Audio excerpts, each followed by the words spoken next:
Entonces vamos a pedirle a César que nos cuente sobre sus labores y cómo su trabajo se relaciona con la alfarería ancestral.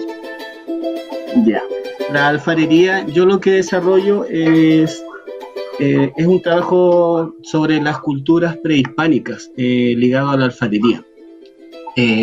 Hago la alfarería, yo la aprendí hace unos años atrás y entonces la uní a mi interés en el conocimiento ancestral, en el conocimiento precolombino.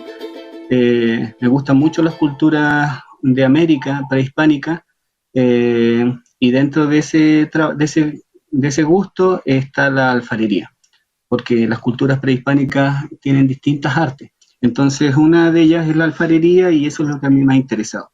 Pienso que a través de la alfarería se puede aprender bastante más sobre las culturas ancestrales. Entonces, lo que yo hago es investigar, hago un trabajo de investigación de ciertas culturas prehispánicas, porque hay muchas culturas en América. Antes de la invasión española, investigo algunas culturas prehispánicas y de ellas tengo la oportunidad, si es que tengo la oportunidad, tomo registro de piezas originales de esas culturas, piezas cerámicas sobre todo, y de esas piezas entonces hago réplicas de piezas. Por ejemplo, esta es una pieza Pitrén, ¿sí? Y dentro del campo laboral y de las otras áreas que tú, dentro de las otras áreas de trabajo, ¿cómo se relacionan también con la alfarería? Bueno, yo de profesión soy dibujante técnico, estudié dibujo técnico en la USACH hace muchos años atrás, entonces esa área técnica, que es el conocimiento que tenía, lo fui traspasando poco a poco de manera autodidacta a la alfarería ancestral. Entonces, esa alfarería ancestral, esa alfarería ancestral yo la he podido ir desarrollando en parte gracias a ese conocimiento técnico, porque me permite, por ejemplo, hacer registros de piezas en museos, que es algo que he estado haciendo ya desde hace unos 4 años, 5 años, que he estado haciendo registro en piezas en museos, como el Museo Chileno de Arte Precolombino, por ejemplo, que me ha abierto las puertas para poder tomar registro. Y entonces, gracias a eso, yo puedo hacer un registro fotogramétrico que se llama, la pieza la transformo en 3D, y entonces esa pieza en 3D después la puedo replicar. Hago una pieza alfarera. ¿Sí? Entendido. ¿Y la música? ¿Cómo se relaciona la música con todo esto? Bueno, entonces, dentro de las piezas que yo hago, por ejemplo, uno de los primeros intereses que tuve fueron las piezas Pitrén, la alfarería mapuche, acá en este territorio donde yo vivo, es territorio mapuche. Entonces, en ese territorio mapuche hay distintos periodos de alfarería, y el periodo alfarero más temprano que se conoce se le llama Pitrén, porque son las primeras piezas que se encontraron en el Cerro Pitrén, que está en Calafquén. Esto aquí a 5 minutos de donde yo vivo, en vehículo, se llega al Cerro Pitrén y ahí se encontraron piezas similares a estas. Entonces, ese estudio arrojó que hay una cultura ancestral que acá en este territorio se le dice pre-mapuche, pero yo lo considero que es mapuche también, obviamente, porque es dentro de generacional. Entonces, esa es la primera cultura de la cual se encuentran piezas cerámicas en este territorio. Luego de eso, de estas piezas, vienen las piezas vergel, que ya es un periodo mapuche más adelante. Las Pitrén son del año 400 más o menos, se dice hasta 1100, aunque no se sabe si exactamente hasta esos años. Puede haber sido mucho antes que terminar ese periodo. Y después viene el periodo vergel, que es desde el 1100, que son diseños diferentes porque ya se trabaja con piezas en blanco, con caolín, se pintan en blanco y se hacen diseños en rojo, generalmente, diseños geométricos lineales. ¿Sí? Y después entonces comencé a hacer estudios de otras culturas, las cuales tienen ya instrumentos. Por ejemplo, estos son instrumentos Nazca. Esta es una réplica de una pieza Nazca, ¿sí? Un ave silbato. Este es un silbato Tairona, que tiene esgrafiado. Cada uno tiene distintos diseños. Y estas son ocarinas, ¿sí? Esta de acá es una botella silbato, por ejemplo, ¿sí? Las botellas silbato funcionan con agua. Esta en este momento tiene agua. Yo la voy a hacer sonar. ¿Sí? No sé si se escucha, se alcanza a escuchar.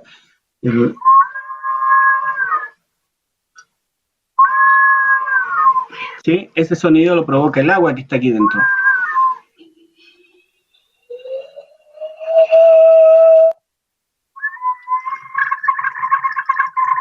¿Sí?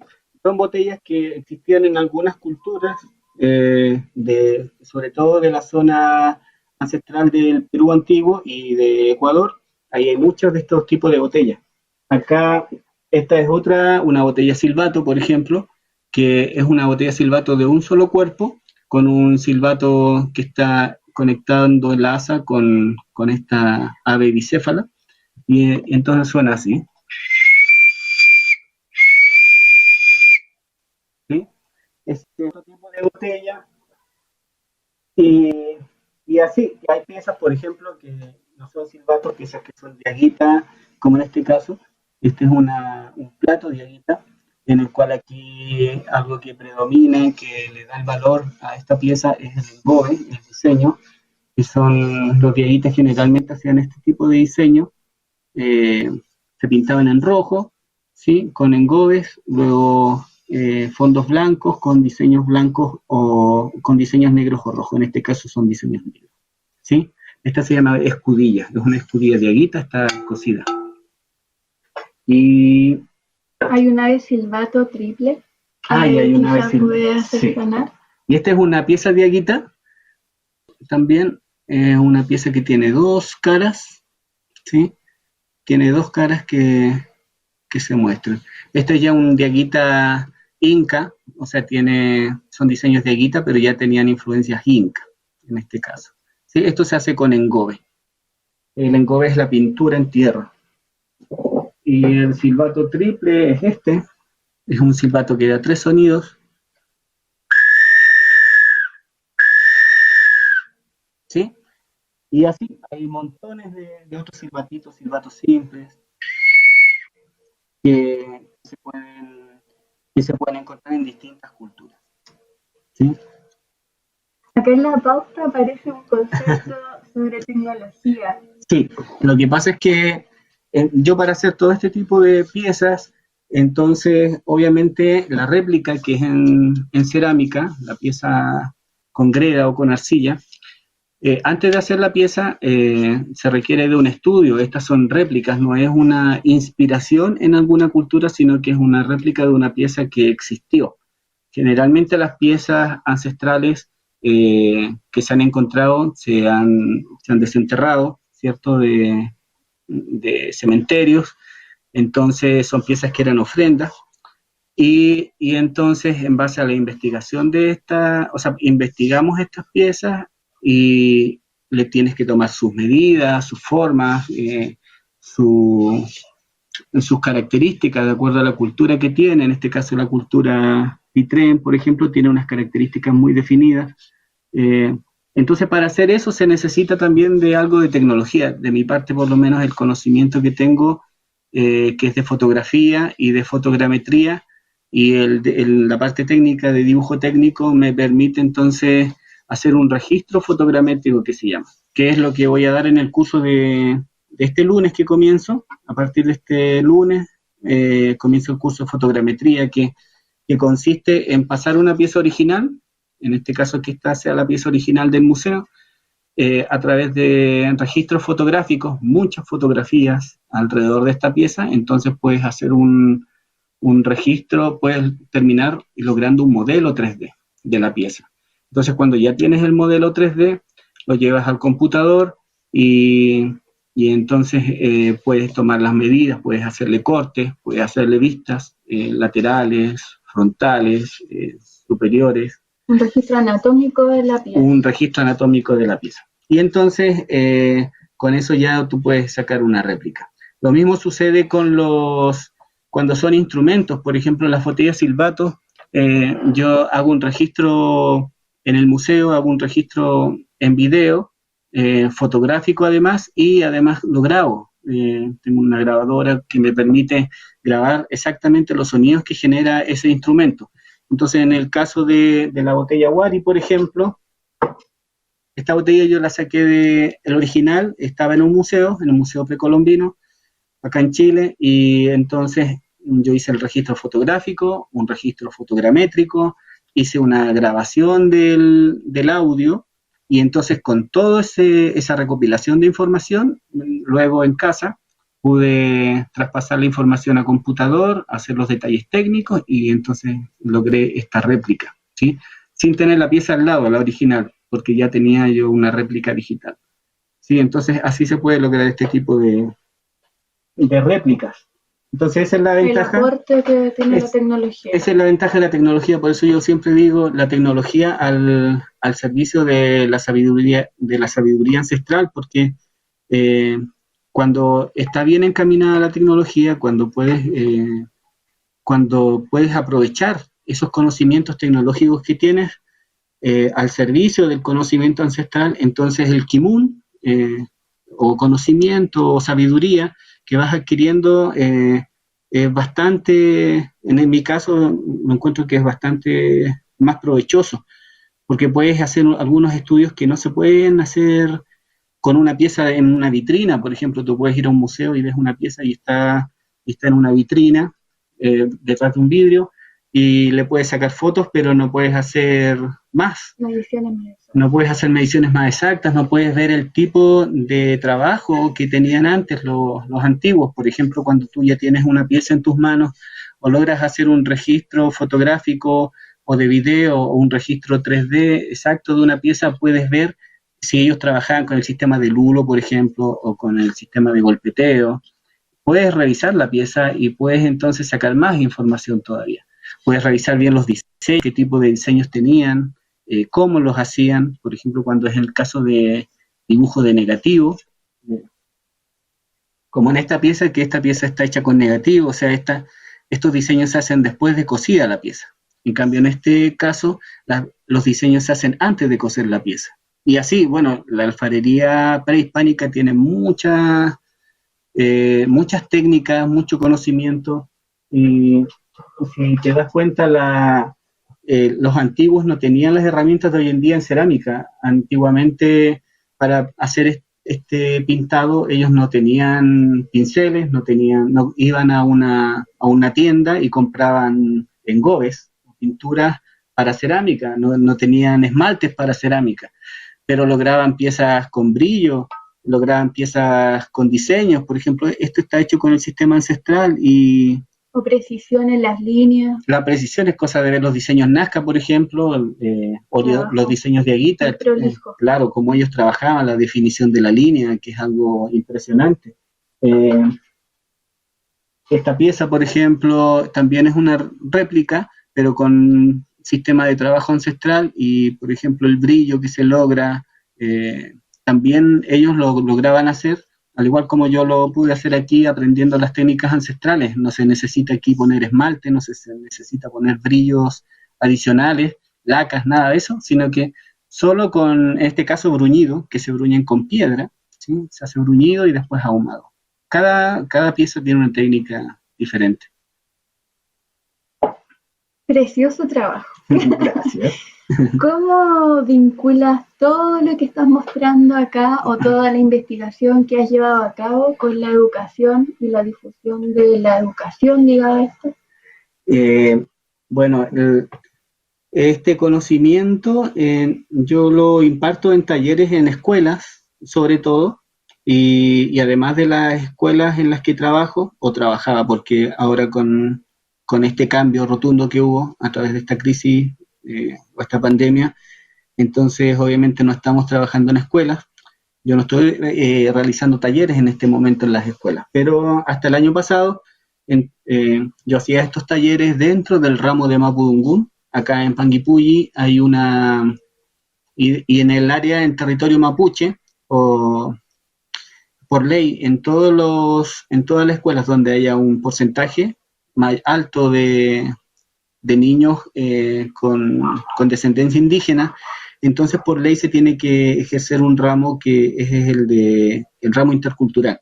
Acá en la zona de Panguipulli entonces tenemos el ramo de Mapudungún, y entonces todos los niños de primero a séptimo, y este año creo que era de primero a octavo, ellos tienen el ramo de Mapudungún, son 4 horas a la semana que ellos tienen Mapudungún, o tenían. Este año no sabemos cómo va a terminar esto, todavía no comienzan los niños, pero entonces ellos dentro de las escuelas tienen un ramo de Mapudungún, y dentro de ese ramo de Mapudungún yo les hago alfarería ancestral a los niños mapuche acá en este territorio. Entonces yo les enseño la alfarería mapuche y alfarería de otros pueblos prehispánicos. Y ellos, de acuerdo a su edad, de acuerdo al curso que yo les hago, vamos ocupando distintas técnicas. Eso es por un lado. Por otro lado, hago talleres para jóvenes y adultos a través de la municipalidad. También la UDEC me ha dado la oportunidad de dar talleres, la Universidad de Concepción. Durante el verano estuvimos dando unos talleres allá. Y ahora la idea es dar talleres a través de este sistema online, porque ya nos toca quedarnos en casa. Yo afortunadamente tengo aquí en mi misma casa, tengo mi taller, entonces puedo trabajar y puedo hacer talleres online, mostrando las piezas que tengo. Si las personas tienen arcilla en sus casas, greda, entonces podemos trabajar. Para hacer un taller de alfarería no se necesita más que un poco de greda y elementos muy básicos. Por ejemplo, yo trabajo con conchitas de marisco. Con estas conchitas uno va trabajando la pieza, ¿ves? Necesita, en este caso se modela, con la conchita se modela la pieza, y luego con piedras se puede bruñir. Con piedras, hay piedras que se ocupan para bruñido, que es para sacar brillo a la pieza, ¿sí? Así trabajaban los ancestros. Ellos trabajaban con palitos, con piedras, con conchitas de marisco, de una manera muy simple, y ellos hacían piezas hermosas, ¿sí? Entonces, eso es lo que yo trato de hacer en los talleres que hago con los niños, con los jóvenes, con los adultos, y tratar de entregar todo este proceso investigativo, o sea, tratar de entregar este conocimiento, este saber que he ido adquiriendo investigando los museos, no solo en los museos, sino que también investigando a personas o papay, ¿cierto? En este caso, que tienen la sabiduría ancestral y de las cuales yo también he podido ver, presenciar ahí la experiencia, cómo trabajan. Por ejemplo, la Papay Dominga, he podido estar con ella, verla cómo trabaja. También otra papay, la Papay Cecilia Cachaña, Isabel Cachaña, ella es de Trobolhue. La Papay Dominga es de Padre Las Casas, de Temuco. Ellas tienen aproximadamente 80 años, un poquito más yo creo, pero ellas mantienen un conocimiento ancestral alfarero que han heredado de sus ancestros. Entonces el trabajo que ellas hacen, verlas a ellas cómo trabajan, se aprende mucho. Es cosa de darse cuenta que, por ejemplo, ellas dos hasta el día de hoy siguen haciendo alfarería, y ellas no tienen un horno, nunca han tenido un horno. Ellas cosen sus piezas con el sistema de fuego, sí, fuego directo, que yo publiqué hace poco unas piezas, estas piezas que las quemé con fuego directo. Esta pieza también está con fuego directo. La ranita. Esta ranita está con fuego directo, ¿sí? La quemé antes de ayer, ¿sí? Que da un sonido de ranita. Las quitras, que son pipas. ¡Uy, sí, qué maravillosa! Quitras mapuche. Quitras. Eso lo gustan mucho. Las quitras que gustan mucho. Son réplicas de piezas mapuche. Todas esas piezas se ha hecho la quema en fuego directo, no en horno. O sea, se ha quemado como lo hacían los ancestros, que es lo que yo trato de enseñar, ¿cierto?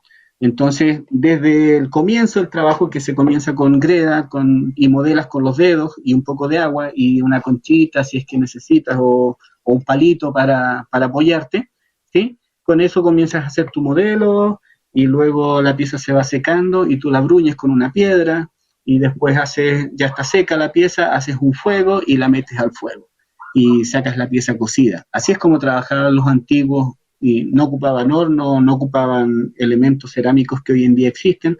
Esa es la alfarería ancestral auténtica, ¿sí? Entonces, bueno, eso es lo que yo trato de enseñar en los talleres. Eh, Ahora voy a estar dando talleres online. En el taller, como decía, de esta semana que viene, a partir del lunes, comenzamos con taller de fotogrametría, que es un taller técnico. eh, yo creo que va más dirigido para arqueólogos, antropólogos, arquitectos también, y artistas, personas que se interesan en convertir piezas originales en modelos 3D, modelos digitales, porque, bueno, tiene un montón de utilidades hacer este tipo de registro fotogramétrico. Y también ya están abiertas las inscripciones para hacer un taller de alfarería. Tengo alfarería a niveles básicos, niveles medios, superior, posgrado, titulado, porque depende de la capacidad que tenga la persona, de los conocimientos que tenga. Si hay una persona que nunca ha hecho alfarería, entonces partimos de cero. Incluso si ustedes no tienen greda en su casa, también hago talleres demostrativos. Entonces, mientras usted está mirando, yo estoy haciendo una pieza y así usted va ya teniendo el conocimiento. Luego viene un taller para principiantes que si tiene greda puede modelar conmigo una pieza y hacemos alguna piececita como esta que hicimos el otro día en un taller que hice online. Y también después viene un taller más avanzado que es de engobes, que son aprender a hacer diseños, este tipo de diseños, ¿sí? También tengo otro taller que son piezas, instrumentos sonoros, silbatos, ¿sí? aerófono. Aerófono sería un taller de botellas, silbatos, Wow. ¿sí? Y un taller de terminaciones que son, por ejemplo, la técnica después de quemado y post quemado, quemado en fuego. Enseño ahí algunos detalles porque ya saben, esto es un ensayo y error y es una práctica, esto es muy empírico, es algo que tienes que practicarlo, tienes que realizarlo para poder aprender. Entonces, tengo esa experiencia del quemado en fuego, eso es lo que puedo enseñar, y técnicas post quemado en fuego, que serían como esta, por ejemplo, que esta es ahumado en fuego, después de haber sido cocida la pieza. Las técnicas de negativo, que es la que explicaba, que esta también es una técnica post quemado, después de quemado se hace este diseño. Y así, entonces podemos ver ¿En cuánto hay? en cuánto hay. También puedo hacer cursos más completos, partiendo de principiante hasta avanzado. Súper completo, súper completo. Y eso. no, queda algo ¿Qué queda? ¿Cómo se proyecta o cuál es la proyección de este quehacer alfarero? Ah, bien. Sí, bueno, la proyección, mi interés es que este conocimiento se pueda ir difundiendo, que el conocimiento ancestral de distintas culturas, ya sea mapuche o de culturas del norte, de Aguita, que son culturas que a mí me interesan bastante, pero también hay otras culturas muy exquisitas en lo que es cerámica y en conocimiento, por ejemplo, las culturas del Perú antiguo, las culturas del Ecuador, de Colombia, en Brasil también. Hoy en día están las tribus mapuche, que tuve la oportunidad de conocerlas el año pasado, y ellos también hacen alfarería, los mapuche en Brasil, hacen una alfarería muy bonita, y también ahí hay varias culturas alfareras que mantienen sus tradiciones. Entonces, ese es mi interés de que esto se pueda difundir, de que las personas tengan un conocimiento, un saber más acabado de lo que es la alfarería ancestral, porque hay mucho desconocimiento acerca de ese saber ancestral. Y bueno, y cuando vas aprendiendo en esta área que es la alfarería, No solo aprendes alfarería, vas aprendiendo sobre lo que es instrumentos sonoros, música, sobre vibraciones, El aprendes sobre intercambio de la conocimiento energía, con otros alfareros también. intercambiar conocimiento con otros alfareros, eso enriquece mucho. También puedes ver de las ceremonias, los rituales que tenían los alfareros, o sea, las culturas antiguas y cómo estaban ligadas con la alfarería, porque hay piezas que eran piezas de utilería, piezas de utensilios como platos, ollas, pero también habían piezas que eran ceremoniales, entonces todo eso tú lo vas aprendiendo en torno a la alfarería. Es algo exquisito. Para mí es maravilloso desde que comencé la alfarería. He tenido la oportunidad de tener Una eh, riqueza de muchos conocimiento. saberes acerca del conocimiento de las culturas ancestrales. Así que, bueno, quedan invitados para estos talleres y si tienen consultas, no duden, escriban al inbox. Me mandan mensajes, me pueden publicar, pueden consultar. Estaré atento para las A cualquier hora. No, horario normal. Bueno, gracias. Ya, muchas gracias.